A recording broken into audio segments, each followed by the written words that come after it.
This is Super Yacht News with Sisman. Hi guys, welcome back to the channel. Okay guys, so I just wanted to make a follow-up video to the video I put out yesterday, which was about Steven Spielberg selling his boat and his boat being renamed. If you haven't seen that video, I'll put a link up in this corner or this corner, wherever it goes, so you can watch that video.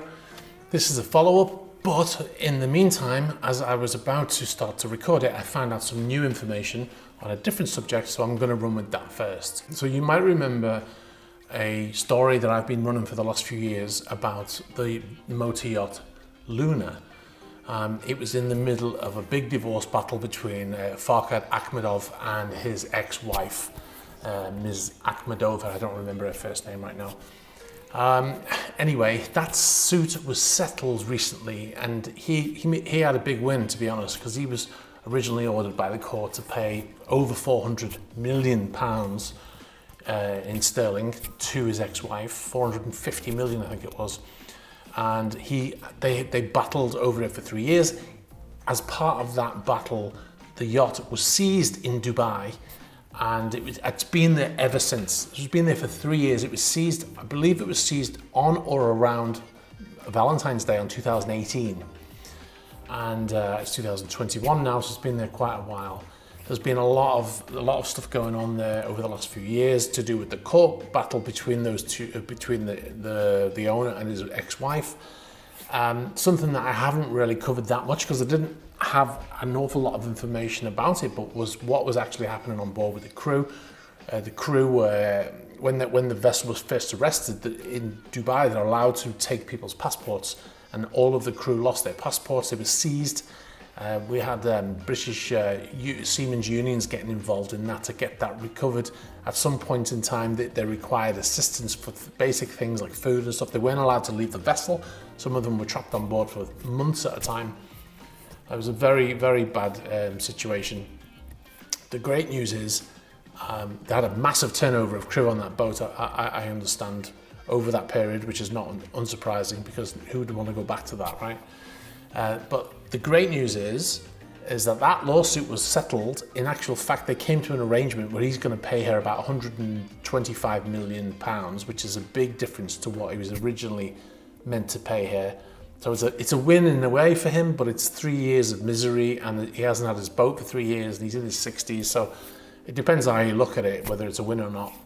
For him, he's got more money, but whatever. Anyway, the point is, the vessel is finally free of being in Dubai, and it is sailing as I record this right now.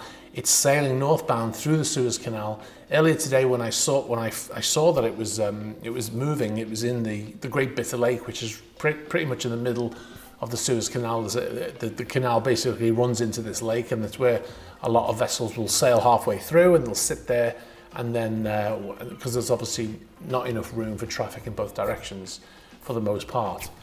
Anyway, the vessel is in the northbound part of the Suez Canal now, as you can see on this overlay, and it is headed back up into the Mediterranean, which is great. I have no idea where it's going.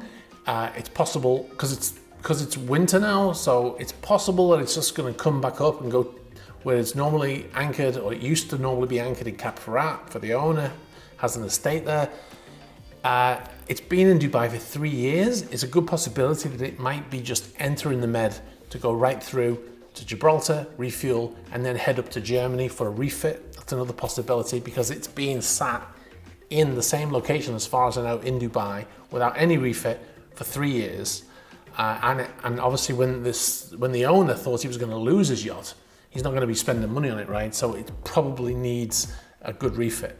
That's what I suspect might be happening. It may not go to Germany, could go to France, could go to La Ciotat, could come here to Italy, unlikely, but it could be headed to a shipyard somewhere. But anyway, that's the news. I think it's good news. I'll be happy to see Luna again. I've missed filming Luna over the last few years, so that's good news. Good news for the crew. Good news for yachting in general, good news for the owner, I suppose, and good news all around. So that's great. So that was the first thing I wanted to talk about. If you haven't seen those videos, the series of videos, I'll put a link in the usual places. All right, guys, so one of the things that I mentioned in the previous video was I was talking about Spielberg building a new yacht, but I didn't have the details of the yacht, of which yacht it was. And a few people got in touch.